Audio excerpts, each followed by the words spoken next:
नमस्कार दोस्तों, आप सभी को रमा एकादशी व्रत की हार्दिक शुभकामनाएं। ओम नमो भगवते वासुदेवाय।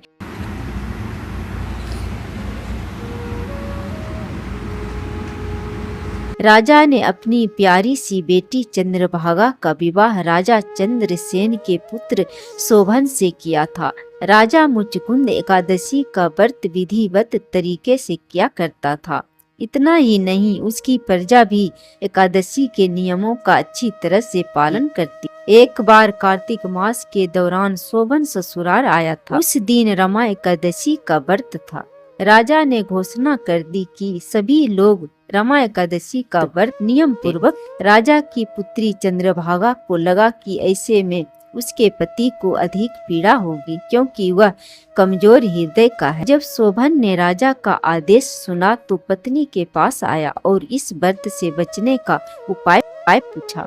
उसने कहा कि यह व्रत करने से वह मर जाएगा। इस पर चंद्रभागा ने कहा कि इस राज्य में रमा एकादशी के दिन कोई भोजन नहीं करता है। यदि आप व्रत नहीं कर सकते हैं तो दूसरी जगह चले जाएं। इस पर शोभन ने कहा कि वह मर जाएगा लेकिन दूसरी जगह नहीं जाएगा, वह व्रत करेगा। उसने रमा एकादशी का व्रत किया, लेकिन भूख से उसका बुरा हाल हो गया था। रमा एकादशी की रात्रि के समय जागरण भी न कर सका। वह रात शोभन के लिए असहनीय थी। अगले दिन सूर्योदय से पहले से पूर्व ही भूखे शोभन की मौत हो गई। ऐसे में राजा मुचकुंद ने अपने दामाद शोभन का शव को जल प्रवाह कर दिया था। अपनी बेटी को सती न होने का आदेश दिया। उसने बेटी से भगवान विष्णु पर आस्था रखने को कहा। पिता की आज्ञा मानकर बेटी ने व्रत को पूरा किया। उधर रमा एकादशी व्रत के प्रभाव से शोभन जीवित हो गया। उसे विष्णु कृपा से मंदराचल पर्वत पर देवपुर नामक उत्तम नगर मिला। राजा शोभन के राज्य में स्वर्ण मणियों आभूषण की कोई कमी नहीं थी। एक दिन राजा मुचकुंद के नगर का एक ब्राह्मण तीर्थ यात्रा करते हुए शोभन के नगर में पहुंचा, जहां उसने राजा शोभन से मुलाकात की। राजा ने अपनी पत्नी चंद्रभागा तथा ससुर मुचकुंद के बारे में पूछा। ब्राह्मण ने कही कि वे सभी सकुशल है।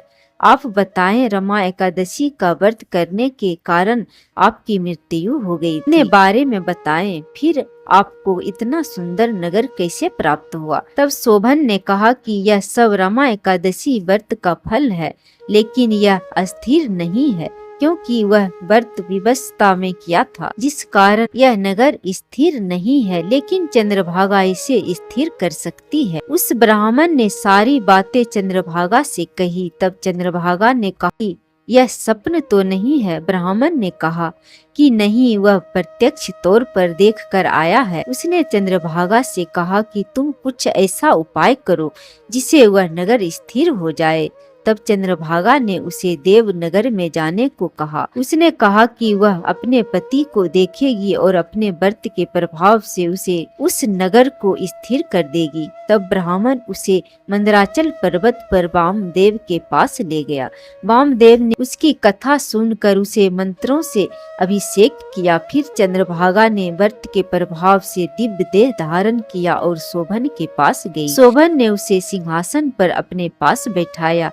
फिर चंद्रभागा ने पति को अपने पुण्य के बारे में सुनाया। उसने कहा कि वह अपने मायके में 8 वर्ष की आयु से ही नियम से एकादशी व्रत करती है। उस व्रत के प्रभाव से यह नगर स्थिर हो जाएगा तथा यह प्रलय के अंत तक स्थिर रहेगा। दिव्य देह धारण किए चंद्रभागा अपने पति शोभन के साथ उस नगर में सुख पूर्वक रहने लगी। कार्तिक मास के कृष्ण पक्ष की एकादशी को रमा एकादशी का व्रत रखा जाता है। भगवान विष्णु को समर्पित इस व्रत में विधिवत पूजा करने के साथ व्रत कथा अवश्य सुनना चाहिए। इस दिन भगवान विष्णु के साथ माता लक्ष्मी की पूजा करने से सभी मनोकामनाएं पूर्ण हो जाती है और सुख समृद्धि की प्राप्ति होती है। रमा एकादशी के दिन विधिवत पूजा